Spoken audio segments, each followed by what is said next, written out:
Olá a todos e bem-vindos ao Bookcast. Eu sou o Júlio e hoje, junto com a Vanessa, a gente vai mergulhar em um livro fascinante que explora as falhas e armadilhas do nosso pensamento, né? A arte de pensar claramente, do Rolf Dobelli. Oi, pessoal. Isso aí. O Dobelli, com essa bagagem dele, né? Empresário, escritor, ele nos guia por um labirinto de erros, digamos assim, né? Que nossos cérebros cometem, sabe? Ilustrando como até as mentes mais brilhantes podem cair em armadilhas. E o legal é que ele não fica só na teoria, né? O Dobelli usa exemplos e analogias super acessíveis, conectando esses conceitos complexos da psicologia comportamental com o dia a dia, tipo investir na bolsa, escolher o restaurante, ou até lidar com aquele amigo cabeça dura, sabe? Nossa, verdade. É bem isso. Ele coloca a ciência a nosso favor, né? Tipo, traduzindo tudo isso, esses conceitos complexos, em ferramentas práticas para a gente tomar decisões mais inteligentes. É isso aí. Então, vamos começar essa jornada pelo primeiro capítulo. Por que você deveria visitar cemitérios? Onde o Dobelli apresenta o viés de sobrevivência. Vanessa, explica pra gente. O viés de sobrevivência. Imagina um cemitério cheio de músicos talentosos que nunca fizeram sucesso. A gente só ouve falar dos grandes nomes, né? Dos que sobreviveram, que brilham nos palcos. E a multidão que ficou pelo caminho. É como se a gente olhasse só a ponta do iceberg, sabe? Sem ter noção da imensidão que tá submersa. Faz sentido. Faz sentido. Pensando bem, isso acontece em várias áreas, né? Tipo, Livros sobre Sucesso, escritos por quem já é bem sucedido, né? Será que a gente tem acesso à história completa? Ou só a versão dos vencedores? Total, exatamente, Júlio. E essa visão, né? Essa visão distorcida pode ser perigosa, sabe? Pode nos levar a superestimar as nossas chances de sucesso. E subestimar os riscos. Afinal, se a gente só viu os sobreviventes, a gente pode acabar achando que o sucesso é mais fácil e mais comum do que realmente é. É, verdade. E como é que a gente escapa dessa armadilha? O Dobelli, ele nos desafia, né? A gente tem que olhar para os cemitérios da nossa área.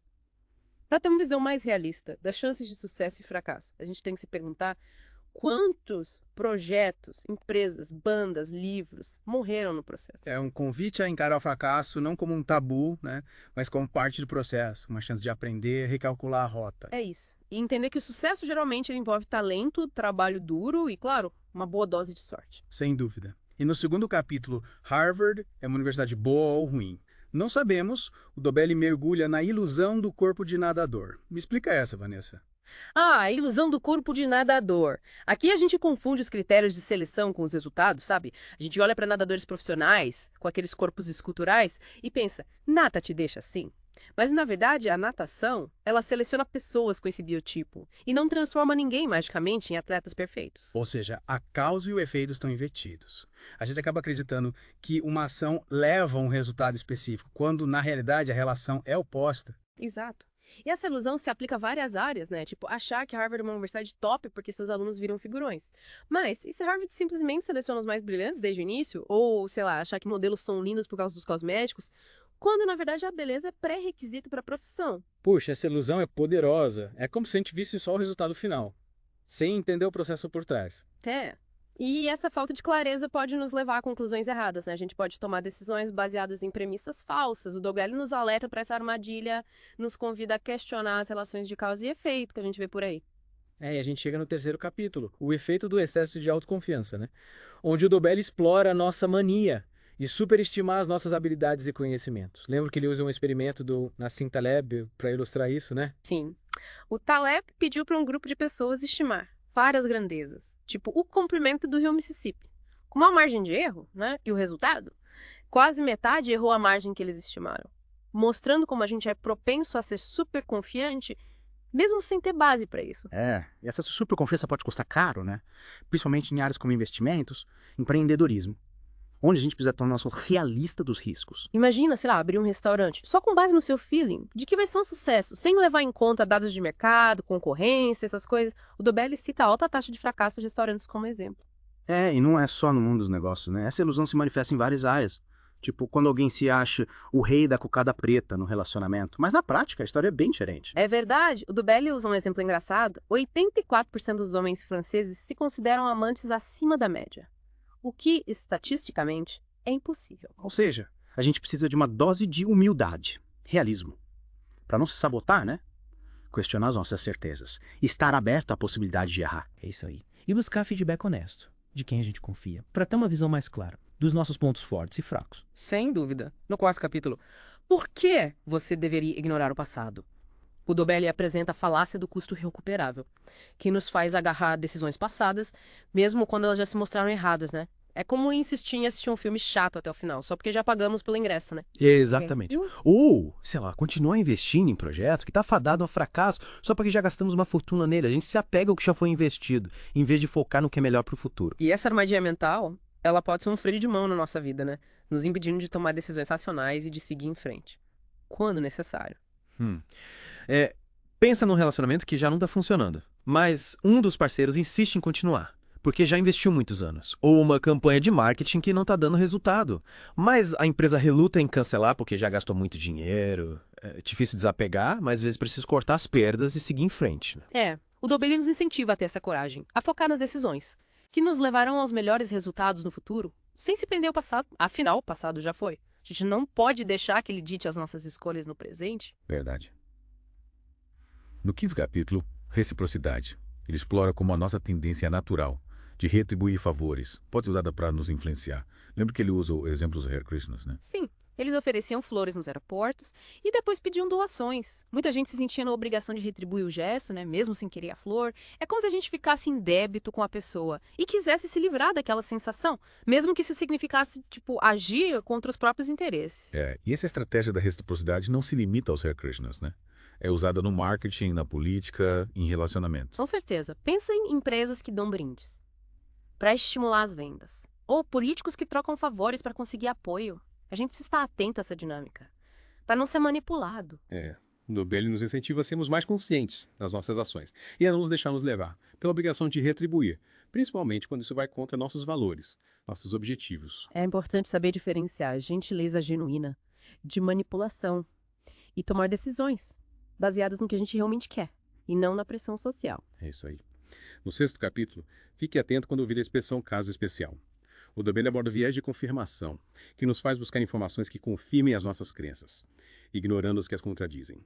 O viés de confirmação. É como, sei lá, alguém que acredita em astrologia e só lembra das previsões que se concretizaram, ignorando todas as que falharam, ou aquele amigo que tem certeza que emagreceu com uma dieta específica, mas esquece de mencionar os dias que comeu pizza e brigadeiro. Ou seja, a gente filtra a realidade para que ela se encaixe, né, naquilo que a gente já acredita, né?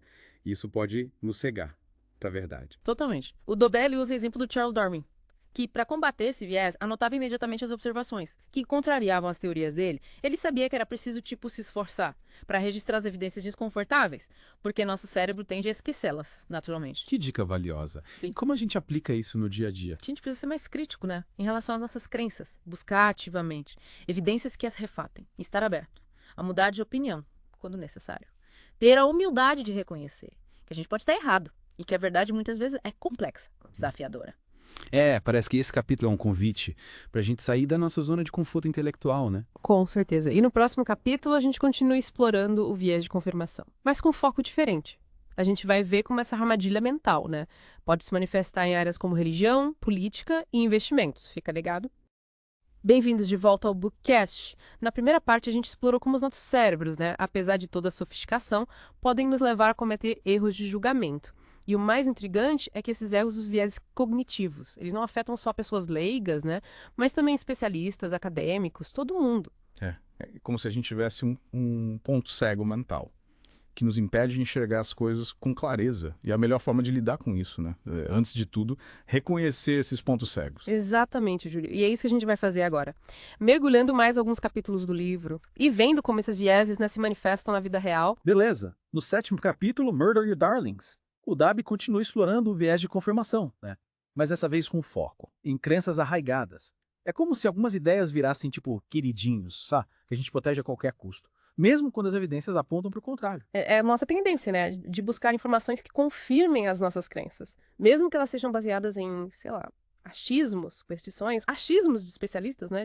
Previsões vagas de astrólogos ou gurus financeiros. No próximo mês você terá uma grande surpresa. A previsão é tão vaga que pode se confirmar com qualquer coisa, né? Uma conta inesperada. Um presente de aniversário, a gente acaba encaixando a realidade na profecia. Exato. E esse viés pode ser muito forte em áreas como religião e política, né? Onde as crenças, elas são carregadas de emoção, identidade. O Dobelli nos desafia, né? A gente tem que matar os nossos queridinhos. Ou seja, questionar até mesmo as crenças que não são mais caras, pra gente se libertar. Viés de confirmação. É um exercício de desapego intelectual, né? Abandonar ideias que nos confortam, mas que podem estar nos impedindo de enxergar a realidade com clareza. E no 8º capítulo, cuidado com a história de capa. O Dobelli explora o viés da história, que é a nossa tendência de criar narrativas, né, para dar sentido aos eventos, mesmo quando eles são aleatórios ou desconexos. Lembro da história da aula de caligrafia do Steve Jobs, que supostamente inspirou a bela tipografia do Macintosh. Mas será que essa história é real? Ou é só uma narrativa criada para romantizar o sucesso dele? É essa a questão. A gente adora uma boa história, né? E muitas vezes a gente cria conexões onde elas não existem, só para ter uma narrativa mais redonda. E isso pode nos cegar, né? Para a complexidade da realidade. É como se a gente simplificasse a realidade, para que ela se encaixe num roteiro pré-definido. O Dobelli nos convida a questionar as histórias que a gente ouve, né? Buscar diferentes perspectivas. E não acreditar cegamente em narrativas prontas. Principalmente quando elas parecem perfeitas demais para serem verdade. Verdade. No 9º capítulo, por que você não deveria confiar na sua memória? O Dobelli nos lembra que a memória humana não é um HD, grava tudo com fidelidade. Mas sim uma oficina bagunçada, né? Onde as lembranças são constantemente reescritas, reconstruídas, sujeitas a distorções, apagões. Lembra do filme A Origem, com o Leonardo DiCaprio? A ideia de que as nossas memórias podem ser manipuladas, distorcidas, é assustadora, mas também é fascinante, e é real. Ele usa o exemplo de testemunhas oculares de um crime, né? Que muitas vezes se contradizem nos depoimentos, mesmo tendo convicção de que estão falando a verdade. A gente tende a se lembrar mais dos detalhes que confirmam as nossas crenças e esquecer os que as contradizem. E as nossas emoções também influenciam as nossas lembranças, né? Um evento traumático, por exemplo, pode ser lembrado de forma muito diferente, por pessoas que o vivenciaram juntas. O Dobelli nos convida, né? A gente tem que ser mais cético. Em relação às nossas próprias lembranças, buscar evidências externas, né? Para confirmar. E ter em mente que a memória ela é uma construção subjetiva, não uma reprodução fiel da realidade. No 10º capítulo, Por que você acredita em Papai Noel? O Dobelli explora o viés de autoridade, que nos leva a seguir figuras de autoridade, mesmo quando elas estão erradas, ou quando as opiniões delas, né, vão contra o bom senso. Lembra da história do motorista do Max Planck, que decorou a palestra do físico sobre mecânica quântica e acabou respondendo uma pergunta da plateia, se passando por ele, e a plateia acreditou. É incrível como a gente tende a confiar na palavra de quem a gente considera autoridade, né? Mesmo sem questionar, se essa pessoa realmente sabe do que está falando. O Dobelli usou outros exemplos, tipo experimento de Milgram, onde as pessoas obedeceram a ordens absurdas. De um cientista. E a relutância de copilotos em questionar pilotos experientes, mesmo em situações de risco. A gente precisa ter cuidado para não confundir a autoridade com conhecimento. Questionar, pesquisar, formar nossa própria opinião, mesmo que isso signifique discordar. De quem está no comando. É isso aí. No 11º capítulo, Por que você vê a face de Jesus em sua torrada?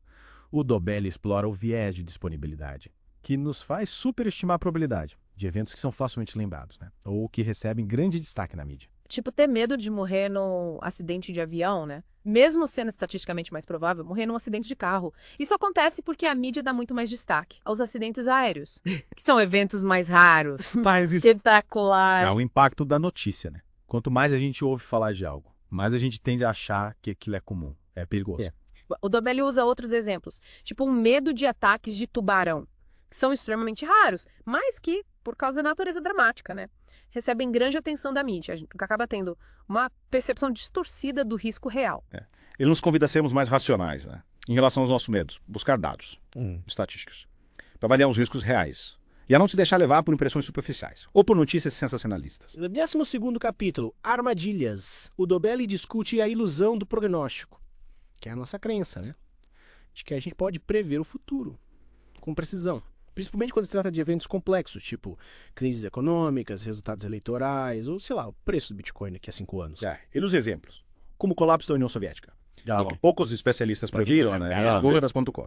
Se pegou a maioria dos investidores de surpresa, a gente tende a superestimar a capacidade dos especialistas de prever o futuro. E esses especialistas, eles também são vítimas dos vieses cognitivos, né? Eles podem ter acesso a muitos dados.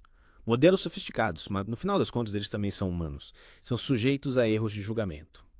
O Dobelli cita frases de economistas renomados, como o John Kenneth Galbraith e o Warren Buffett, que criticam a ineficácia dos prognósticos econômicos. Esses caras, esses grandes nomes, né, eles reconhecem a complexidade e a imprevisibilidade do mundo. A gente precisa ter humildade para reconhecer que a gente não tem bola de cristal e que o futuro é, em grande parte, incerto. 13º capítulo. Por que você enxuga as lágrimas do seu cachorro?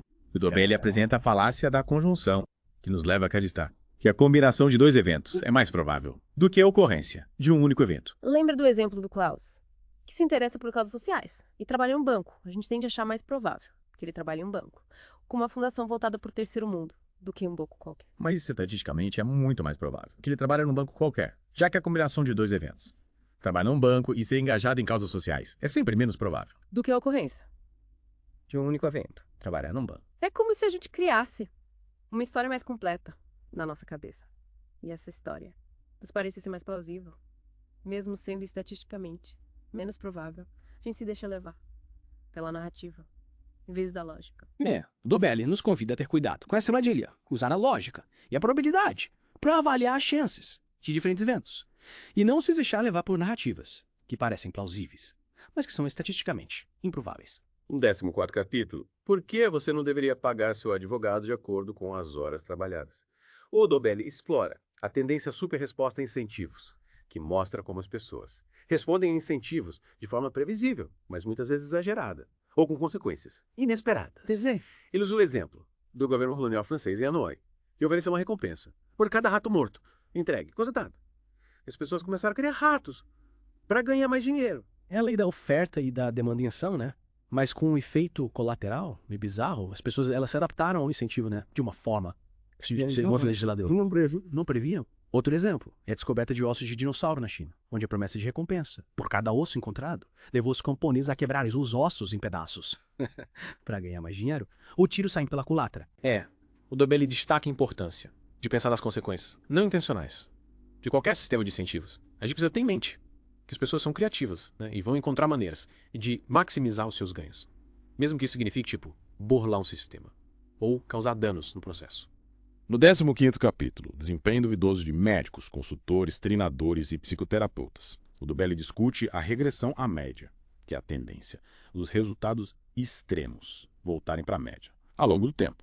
Por exemplo, um jogador de golfe que tem uma sequência de jogadas ruins, provavelmente ele vai ter um desempenho melhor na próxima partida, simplesmente porque é estatisticamente improvável que continue jogando tão mal para sempre. E a gente pode confundir essa regressão natural com o efeito de alguma intervenção.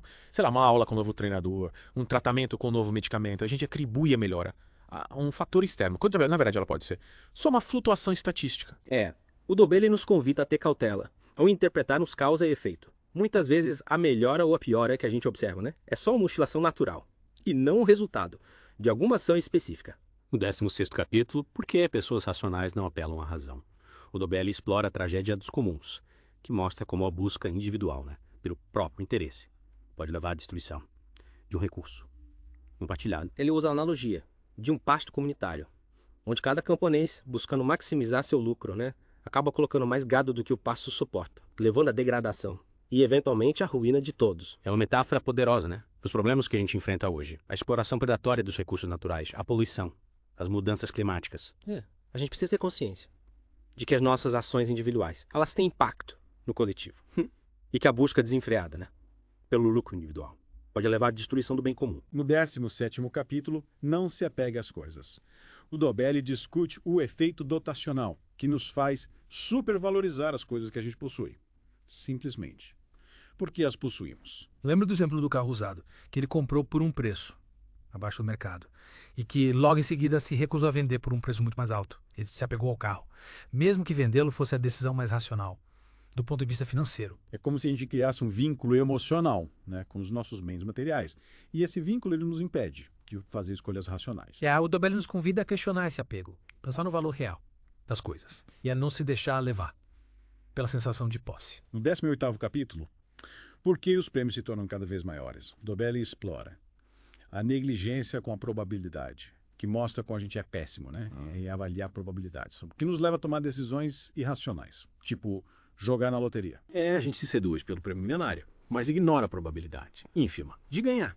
E essa negligência com probabilidade, ela se manifesta em várias áreas, tipo investimentos financeiros, onde a gente pode se deixar levar pela promessa, de altos retornos, sem levar em conta o risco envolvido. E o Dobelli também discute o viés do risco zero, que nos leva a pagar caro para eliminar riscos mínimos, mesmo quando isso significa ignorar riscos maiores. É como se a gente tivesse uma visão irracional, qualquer tipo de risco, mesmo que ele seja insignificante. Eles convidam a sermos mais racionais, né? Ao avaliarmos riscos e probabilidades, a não nos deixarmos levar pela emoção do momento e a buscar um equilíbrio entre a busca por segurança e a tolerância ao risco. No 10º capítulo, Por que as equipes são preguiçosas? O Dobelli discute a vadiagem social, que é a tendência, né?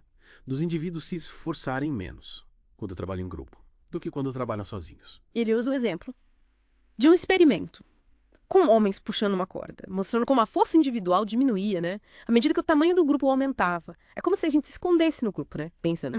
Se eu não fizer muito esforço, ninguém vai notar. E isso acontece porque a responsabilidade, ela se dilui no grupo, né? Quando a gente está sozinho, o sucesso ou o fracasso do projeto depende só da gente. Mas em grupo, a gente pode, sei lá, relaxar um pouco, pensando que os outros vão compensar a nossa falta de esforço. O Dobelli nos convida. A gente tem que estar consciente dessa dinâmica. Criar mecanismos para garantir a responsabilização individual e incentivar a colaboração, né, o engajamento de todos os membros da equipe. No 20º capítulo, Você controla menos do que pensa. O Dobelli aborda a ilusão de controle, que nos leva a acreditar que a gente tem controle, né? Sobre eventos, que na verdade são aleatórios, ou que estão fora do nosso alcance. Tipo, achar que apertar o botão do semáforo para pedestres faz ele abrir mais rápido. Ou que soprar os dados, né? Antes de jogá-los. Influencia o resultado. A gente busca padrões, tenta impor ordem ao caos, mesmo quando isso é impossível. E essa ilusão de controle, ela pode ser perigosa, né? Ela nos leva a subestimar os riscos, a tomar decisões impulsivas e a se culpar, né? Por eventos que a gente não pode controlar. O Dobelli nos convida. A gente tem que reconhecer os limites do nosso controle e focar nas coisas que realmente a gente pode influenciar. E aceitar a aleatoriedade e a imprevisibilidade da vida. No 21º capítulo, Por que você esquece o que realmente importa? O Dobelli discute a ilusão do foco, que nos leva a superestimar a importância, né, das coisas que a gente está focando no momento, ignorando outros fatores que influenciam a nossa felicidade e o bem-estar. Ele usa o exemplo de pessoas que acreditam, né, que elas serão mais felizes se tiverem, sei lá, um carro novo, um emprego melhor, um relacionamento mais satisfatório. Mas a gente sabe que a felicidade não depende de um único fator, né? Ela é influenciada por uma série de variáveis, muitas delas fora do nosso controle. É como se a gente colocasse toda a nossa energia em alcançar um objetivo específico. Mas, ao alcançá-lo, descobrisse que ele não nos trouxe a felicidade. Que a gente esperava. O Dobelli nos convida. A gente tem que ter uma visão mais ampla da nossa vida. Não se fixar em um único aspecto. E considerar todos os fatores que contribuem, né, para a nossa felicidade. Saúde, relacionamentos, propósito, hobbies, contato com a natureza. É sobre ter uma vida mais equilibrada, né? Não colocar todos os ovos na mesma cesta. No 22º capítulo, Por que às vezes a experiência emburrece? O Dobelli explora o viés de associação, que nos leva a criar associações falsas, né, entre eventos, que não têm relação causal. Tipo o cara que acredita que as cuecas dele de bolinha verde dão sorte nas apresentações de trabalho. Ou o noivo que compra um anel de noivado caro, porque eles associam a beleza da vendedora, a beleza da futura esposa. A gente cria essas conexões, né, na nossa cabeça, mesmo que elas não façam sentido lógico. E essas associações, elas podem influenciar as nossas decisões, mesmo que a gente não perceba. O Dobelli nos convida. A gente tem que ter mais crítico, né, em relação às nossas associações. Questionar as conexões. Deixa eu fazer assim. E não tirar conclusões precipitadas. Com base. Em coincidências, no 23º capítulo, cuidado quando no início tudo der certo. O Dobelli discute o fenômeno da sorte do iniciante, né? Aquele sucesso inicial. Que a gente pode confundir com talento ou habilidade. Tipo, o jogador de pôquer que ganha as primeiras rodadas, a empresa que faz uma aquisição bem sucedida logo de cara. Ou líder militar que vence as primeiras batalhas. A gente tende a achar que eles são gênios, né? Mas muitas vezes esse sucesso inicial é só fruto do acaso. E essa ilusão, ela pode ser perigosa, né? Ela nos leva a superestimar as nossas habilidades, a tomar riscos desnecessários e a subestimar a importância do trabalho duro e da persistência. O Dobelli nos convida a sermos mais cautelosos, né, ao interpretar o sucesso inicial. Não confundir sorte com talento e ter em mente que o sucesso duradouro, ele depende de muito mais do que só uma boa dose de sorte. No 24º capítulo, nunca se esqueça de Blaise Pascal, os o desconto hiperbólico, que é a nossa tendência, né, de dar mais valor às recompensas imediatas do que às recompensas futuras, mesmo que as recompensas futuras sejam maiores. É a clássica batalha entre a gratificação instantânea e a recompensa de longo prazo, né? A gente quer o doce agora, mesmo sabendo que vai se arrepender depois. Esse é o exemplo, né? Do famoso teste do marshmallow, onde as crianças que conseguem adiar a gratificação e esperar para receber 2 marshmallows, em vez de comer o marshmallow imediatamente. elas tendem a ter mais sucesso na vida. É, um exercício de autocontrole, né? Que pode ser aplicado em várias áreas. Desde, sei lá, resistir à tentação de gastar todo o salário no shopping, até se dedicar aos estudos para construir uma carreira de sucesso. O Dobelli nos convida a sermos mais pacientes, né? Pensar no longo prazo. E desenvolver estratégias para resistir à tentação da gratificação instantânea. Ele sugere, por exemplo, definir metas claras, visualizar os benefícios futuros, criar mecanismos de recompensa, né? Pra gente se manter motivado ao longo do caminho. E chegamos ao capítulo 25, Você é menos influenciável do que pensa, onde Dobelli discute a ilusão da introspecção, que nos faz acreditar, né? Que a gente se conhece melhor do que a gente realmente se conhece. A gente acha que as nossas ações são motivadas por razões claras, conscientes. Mas, na verdade, muitos dos nossos comportamentos, né? Eles são influenciados por fatores inconscientes. É como se a gente tivesse um narrador interno, né? Que tenta dar sentido às nossas ações. Mas esse narrador ele nem sempre tem acesso aos verdadeiros motivos. Por trás das nossas escolhas. Esses motivos ocultos podem ser emoções, intuições, viés cognitivos. A gente age por impulso, né? Sem ter plena consciência do porquê. Dobelli nos convida, né? A gente tem que ser mais humilde em relação ao nosso autoconhecimento. Questionar as nossas motivações. E reconhecer que nem sempre a gente sabe, né? Por que a gente faz? O que a gente faz? No capítulo 26, por que você sistematicamente superestima a sua capacidade? O Dobelli discute o viés de autoconveniência, que nos leva a reprimir os nossos sucessos, né? As nossas habilidades e os nossos fracassos. Fatores externos. É o famoso levar o crédito pelas vitórias e culpar os outros pelas derrotas. A gente infla nosso ego, né? Quando as coisas dão certo e protege a nossa autoestima. Quando as coisas dão errado, é um mecanismo de defesa natural, mas que pode nos impedir, né? De aprender com os nossos erros, de crescer como pessoa. O Dobelli nos convida, né? A gente tem que ser mais honesto conosco mesmo. Reconhecer os nossos erros e dar crédito aos outros quando eles merecem. É sobre ter uma postura, né? Mais humilde, mais realista em relação às nossas capacidades. No capítulo 27, por que você prefere lisonja a crítica honesta? O Dobelli discute o efeito halo, que nos leva a generalizar uma característica positiva de uma pessoa para todos os outros aspectos dela. Tipo, achar que é uma pessoa bonita, né? Automaticamente. Inteligente, confiável, competente. A gente cria uma aura positiva ao redor da pessoa, sem ter nenhuma evidência para isso. Esse efeito ele pode ser muito forte, né? Influenciando as nossas opiniões, sei lá, políticos, celebridades, colegas de trabalho. A gente precisa estar atento para não se deixar levar pelas aparências, né? E julgar as pessoas de forma justa, imparcial. No capítulo 28, por que você deve esquecer o que pagou? O Dobelli volta a falar sobre a falácia do custo irrecuperável, né? Mostrando como essa armadilha mental, ela pode nos levar a tomar decisões ruins, né? Em várias áreas, tipo investimentos, relacionamentos, projetos pessoais. A gente se apega ao que já foi investido, né? Seja tempo, dinheiro, energia, e reluta em mudar de rumo, mesmo quando é evidente que a gente está no caminho errado. É como se a gente tivesse medo, né, de admitir a derrota, mesmo que isso signifique continuar sofrendo. O Dobelli nos incentiva a ter a coragem de abandonar o passado, por mais difícil que seja, e focar nas decisões, que nos levarão aos melhores resultados. No futuro, a gente precisa desapegar do que já foi perdido, né? E se concentrar em construir um futuro melhor. No capítulo 29, não se apegue a coisas que não existem. O Dobelli volta a falar sobre o efeito dotacional, mostrando como essa armadilha mental pode nos levar a perder oportunidades, né? Se apegar a bens materiais que não nos trazem felicidade e a tomar decisões irracionais em leilões, negociações, essas coisas.